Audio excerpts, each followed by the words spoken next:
kadi gawɗe men pini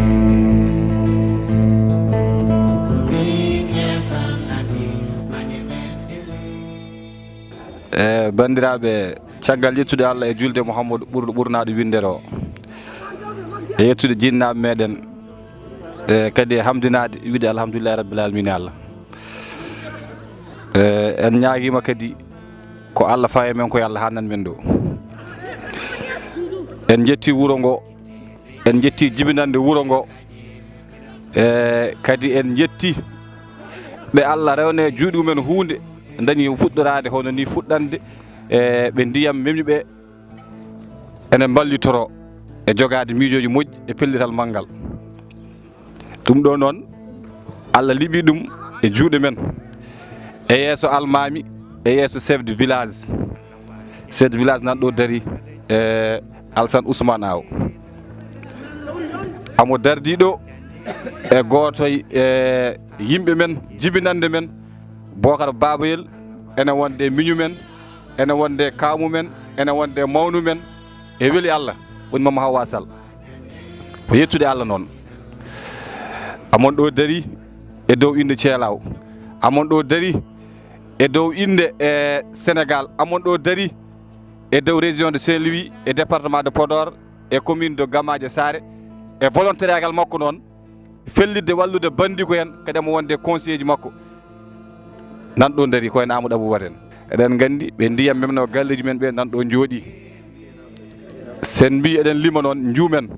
kono no wawi photoje ɗe ma jaltinɓe Bocar Babel ha olel noon woni Mama Hawa Thillo Mel Sala Adam o wi sinno dañal e fonnono basal o yinno addude ɗo ko tonnuji sappo bariɗɗe sappo sakuji walla tonne walla ko wiyete bariɗɗe diwlin kono noon o yetti Allah o yetti wuro ngo o downima wuro ngo kadi o downima windere nde ilam jaho jam ɗam yallah hanni ɗo so haaɗi ɗo ko daña ko wona barkinɗam wonko dañño omo yiɗi wadde e juuɗe mabɓe ko kanko noon haade laamu ngu arde o fuɗɗo golle kanko ƴetti e miijo makko e yidde makko hawre e welede wuro ngo e welede bandiko en ne jaadi hen e welede wondiɓe makko ɓewrende jaɓɓal kadi min duwanimama mbima Seydi Sall yallah lomtin barke auzu billahi mina shaytani rajim assalamu aleykum dandal julɓe on calminama moni kala inde mum yettade mum caggal yettude Allah e julɗo Mouhamadou Rasulullahi sallllahu alayhi wa sallam en beltinima Allah e nelaɗo mum en beltinima wuro ngo en beltinima gaɗama commune Gamaje Sare en beltinima conseiller ji Gamaje Sare en beltinima conseiller ji Gamaje Sare fof no ndidori en goppani hay goto hande noon min e conseiller men goto min umminomo ɗo hono Mama Hawa walla wiya Bocar Babil Sall yidde ƴeewoyde ɓe galleji mumen naati e ndiyam ɓe hanki ko ɗo e Thielaw min kirno hande noon min jeehi min payi wuuro men Sarpoli min jetti toon min jii toon no wuuri nde min gartan nde noon are e miijo makko e haqqillankagal makko o wi eten padde ganduɗa hoore ma e autorité ji mawɗi ɗi kanka mo fuɗɗo ko Allah liɓi e juuɗe makko ko o adda waɗa e waaji ɓe puɗɗoro eyyi noon komin jeehi ko o soodi ko jiiɗon ɗo ko o wi ɗum fof e famɗude no wayi fof gara hoore ma so en unde seeɗa ɓuuri sonade unaɓe eyyi ɗum noon o addi ɗum ɗo yidde wadde e juuɗe bandiraɓe men ɓe galleji men nanno ndiyam ɓe o waɗa e juuɗe men puɗɗoro golle oto goɗɗum arde eɗen ñaagui Allah erago ngo Allah wahi sous-préfet webtana men ɗum maire webtinana men ɗum woda ko ummi dow tello e men faade e bandiraɓe men ɓe par ce que Thielaw ko peɗeli juuɗe tan kala hen fiyandu keddiɗi fof jeeɗat enen fof jiiɗi yumma e baaba sinno ko sago men ɗum ɗo heɓtata ko men kono ko hoddiro Allah ko Allah addi neɗɗo wawa ɗum salade en jabra ɗum Allah tan ɗum noon bandiraɓe ko ɗum wonno noddago ngo hono kamɓe yoliraɓe kamɓe fof aɓen ɗo jooɗi e goto fof ma dañ hen ko Allah arsikinɗo ɗum na o fuɗɗoro golle oto goɗɗum dañede ɗum no assalamu aleykum wa rahmatullahi. Assalamu aleykum bandiraɓe on calminama goto fof inde muɗum e yettode mum en gardini calminali meɗen mo ganduɗa ko chef de village Alassane Ousmane Aw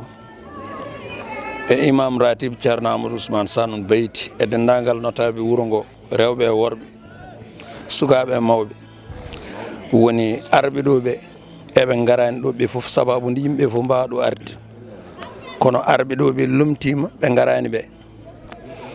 kadi ɗum ɗo kadi ko jam tan hayso ko ɗum filñitere ne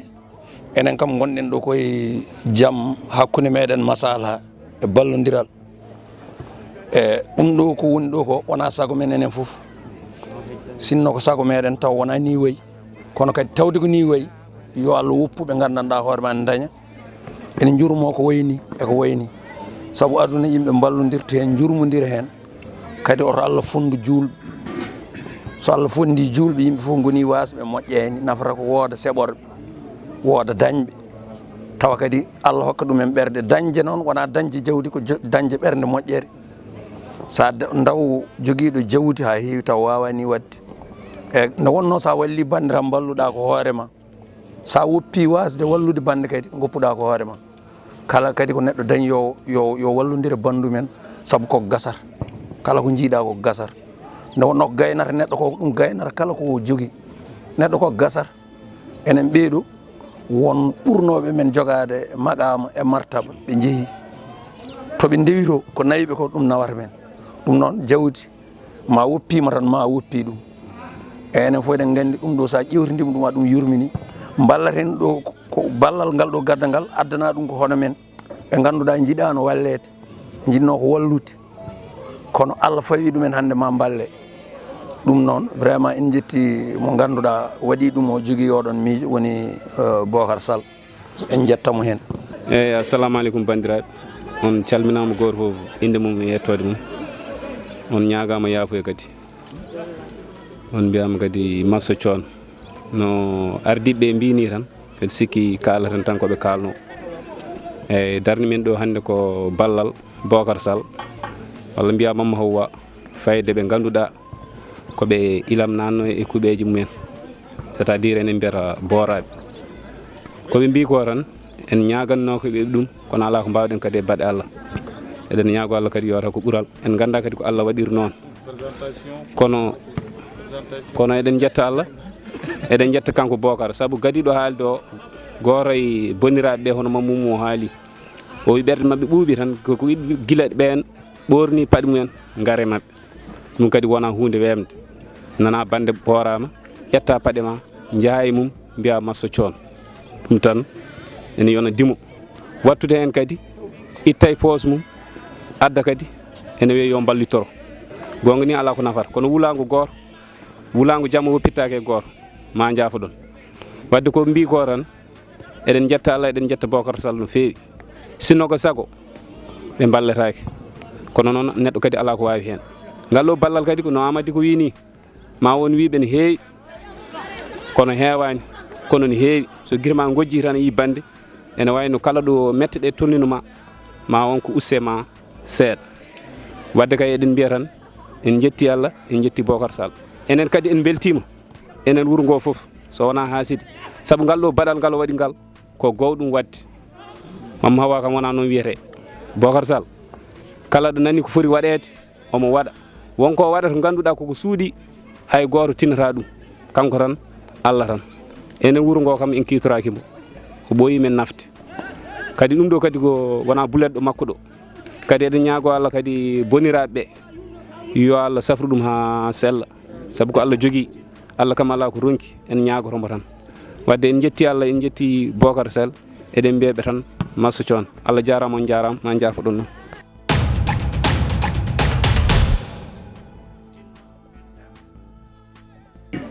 eyyi bandiraɓe tedduɓe on calminama on foof inde muɗum e yettode mum kadi enen puɗɗoro calminali ɗi e hoorejo wuuro ngo woni chef de village nan ɗo daari e ɓeɓe ganduɗa ko noon tabuluji wuuro ngo ko wayno Bocar Sall nan ɗo daari Amadou Abou e no musidɓe mbiri ni dendagal yimɓe ɓe ganduɗa ko kañumen tigui hollirɓe ɗo affaire caɗele ɗe nde ɗum kewi nde minen min paayi min kuli e kono noon alhamdulillahi rabbil alamina no musidɓe yawtuɓe mbiri ni e neɗɗo kala ɓurɗomo darde wi ɗum joolo e kono kadi aɗa wawa jogade hattan aɗa wawa jogade ɗum ɗon taw haqqille ma nodda en ɗum saka ɓerde ma gollo ɗum alhamdulillahi rabbil alamin ɓe gaare amen minen ɓerɗe amen ɗe ɓuuɓi tan ko guilande men coyniɓe nde ɓe gaari nde koɓe kaali ko e noɓe mbaɗiri ni ƴettude paɗe mabɓe teppitoɓe gara ɓe juuwa e ndiyam guila on saaha haqqillaji amen minen ɓerɗe amen ɓuuɓi ɗum noon amen ñaago Allah ko Allah tan woni ñaageteɗo rokka yo Allah ɓeydiɓe saabu so tawi ɓeydiɓe ɓeydata men ɗum ɗon noon ko kalten ɗo ko yo yimɓeɓe paam kala neɗɗo ɗo gonɗa e nokkuma aɗa jogui mo ganduɗa mo tittortoɗa so tawi hande wiyama hol lideraji moɗon hol ardiɓe moɗon hol nafo e moɗon hol yaltonoɓe hujjaji moɗon min mbiyata ko ɓeeɗo Bocar Sall nan ɗo Amadou Abou nan ɗo walla mbiyen dendagal conseil ɗi ganduɗa tawi ko commune Gamaji enen gandi e oɗo saaha darde mabɓe ɗo fotiri e ɗum noon ko kalta hen ɗum koko fawde hen tan ko enen goni yolaraɓe ɓe kono noon oɗo saaha hanti ndiyam ɗam natti meɗen hanti hulɓinde woni so tawi ɓe darima ɗo ɓe mbaɗi ɗeɗo gueɗe firti kamɓe ɓe padani ha to ɓe ƴeewi koɓe mbawi koɓe kattani ko e gardugol oɗo Bocar Sall e so tawi ɓe gaddi ɗum ɗo vraiment ɗum ɗo mataw ko liyam woni ɗo hen kono ñiiri ndi waɗanoma guila hanki enen gandi omo yolta hujjaji enen gandi darde makko ɗo dari ɗo enen gandi e oɗo saaha hande so tawi en mbi Bocar Sall enen wuuro ngo wona enen tan gandi nafoore Bocar Sall kala ɗo oɗo vidéo wawi yettade bandiraɓe ene gandi hol kanko wadde oɗo saaha en jetti dendagal ɓe ganduɗa ɓe mbiɗen ko yimɓe daraniɓe wuuro ngo yoltoɓe hujjaji wuuro ngo Bocar Sall e wondiɓe muɗum yo Allah waɗe moɗon barke e yo Allah humtu hajuji ɗi nde tawno so tawi toon dañama tan minen min kulata min dañat kadi oɗo saaha joni kala ɗo kullol amen yettino wellema yettirima no assalamu aleykum wa rahmatullah mbimi assalamu aleykum bandiraɓe mi salminima oɗon balawana wasi haal ni saabu goto amen haali haala ka kono noon kalami kadi wonko yiyaka hanki ko kaw Bocar oɗo waɗi ko hayko ndo waro yettinde ala fof ko waɗani o yaɓi koyne makko ari toon ardemo ardanno o totti amen sakuji kadi gorami fof wonko taman ɗum aɗum weeɓani ko ɗum ɗo yimɓe jii eyyi ko ɗum ɗo yimɓe jii kono ko waɗi hagguilanki ko waɗi ko yimɓe fof minen kam min jii ko waɗanami il faut kadi min mbawa yettudema e sababu ɗum ɗon ko waɗi ko haggui hanki ko e faade hande kadi mbaɗɗon ɗo ko min belte nder hen eyyi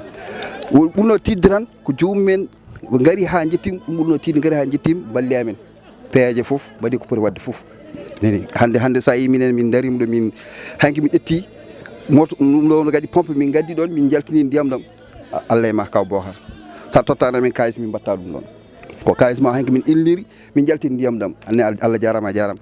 kadi waɗɓe vidéo ji wayno Amadou en kam fof ɓe jarama bandiraɓe calanaɓe fof wulago nde wulde guila jamma gaari ha jettima balli amen yo Allah gumbiɗen ko yo Allah hannani ɗum doyde Allah jarama on jarama assalamu aleykum rahmatullahi taala wa barakatuh en puɗɗorima bisimillahi irrahmani irrahim yo Allah hokku men wortorade ɗum alhamdulillahi rabbil alamin Allah ko waɗi ɗo ko yowata ko ɓuural wonani men hen Allah jarama on jarama kala ko neɗɗo wawi haalde ɗum e dow haalande ko kalɗon ko wawa diwde ɗum ɗum noon min ko mbimi ko Bocar yo Allah waɗema barke ko suuɗi e ko feeñi yo Allah waɗema barke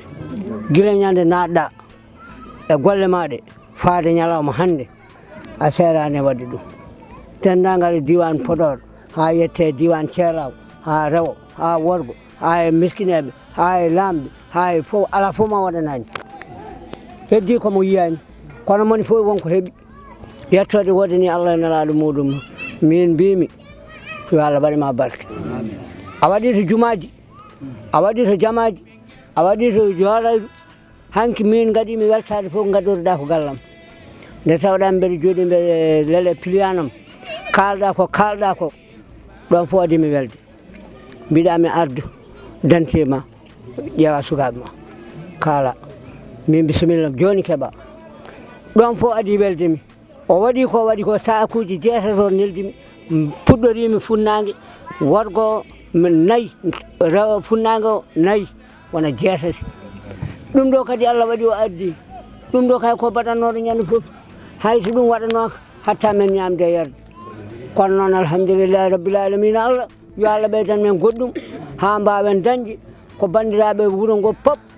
daña hen to meɗen hen saabu ɗum ɗo min de ne andimi boom ko kuccirmi hen ko ɗum ɗo nan andimi saabu ko jolorami e ko banda men jolora ko wuuro ngo faabiɓe wuro ngo are mabɓe gulaali ɗi nde ngadi nde hay gooto minen yooloraɓe min de mi ronko hay yaltude gallam ko kamɓe wuro ngo fof paaboyi yooloraɓe ha janiraɓe min noon gallam alhamdulillahi rabbil alamin Allah nana dari ndiyam ɗam mi yalti hankkadi ala ko keddorami mbeɗen wala e nder galle he kono heddiɓe fof ko yaltuɓe ɗum noon min mbi onon koysiyeji e wondiɓe moɗon e jangguinoɓe ɓe arɓe ɗo tawtoraɓe yo Allah wiyamon moƴƴere bandiraɓe sehilaɓe on calminama goto fof inde mum e yettode mum oɗon ɗacca haqqe kadi ɗo ɗo yimɓe goni ɗo goto fof koko waɗa hajuji ne kewi caɗele ne kewi kono hatta goto fof onon fof goppi hajuji mon on gaari on darima e ɗum ɗo ɗum jiɗɗen wadde ko yettude Allah noon Allah walli en ndiyam ɗam fof e bonde e hewde Allah walli men kam koye ndiyam tan haaƴi saabu en jiiɓe ganduɗa diwi ɗon enenne ko yettere Allah affaire o ko muusi ko fof won kadi ɗo haaƴi saɗa taw tan hunde ne waɗa ɗiya bande en ene weeli saabu minen hanki nde min jeeyi ronde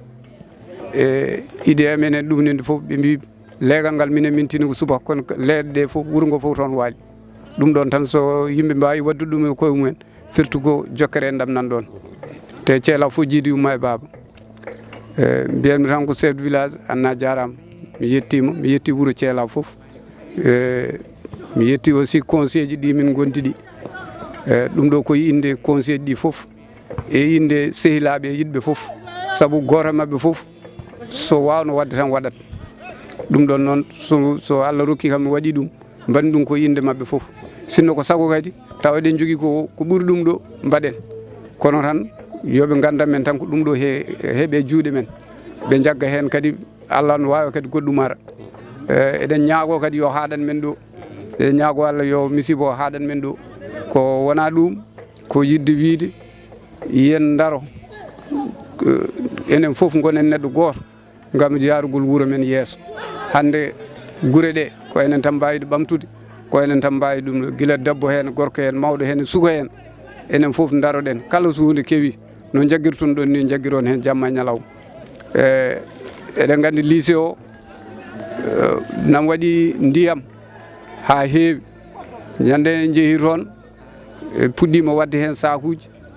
Allah waɗi kono timmirani men jaggu président ɗo Amadou Bocar Aw wimen yimɓe jaggu dimanche pour garde yimɓe ƴeewa sakuji ɗi wadde hen en noddino ni oto pour ƴeewa beele ma ar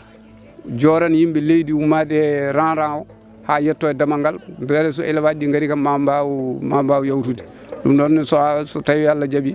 men ƴeewa so tawi tan otoji ɗi jahani banggue goɗɗo min mbawa yiilade otoji kam beele ma jowan men ko wona ɗum ko en jeehino befe nane hanki kono ɓeɗon kam ñaguiɗen tan ko yooɓe ummo toon par ce que haydara sirani hen min kalaniɓe yooɓe ummo toon ɓe keeɓoye dow sous préfet yamiri men hanki yen jaade chef de village mbaɗe recensé yimɓe yooloraɓe ɓe foof hanki min mbaɗi ko 14 yooloraɓe woni ɓeɗo hande min mbaɗi téléphone dembe yimɓe jeegom nan toon galleji woni ne naati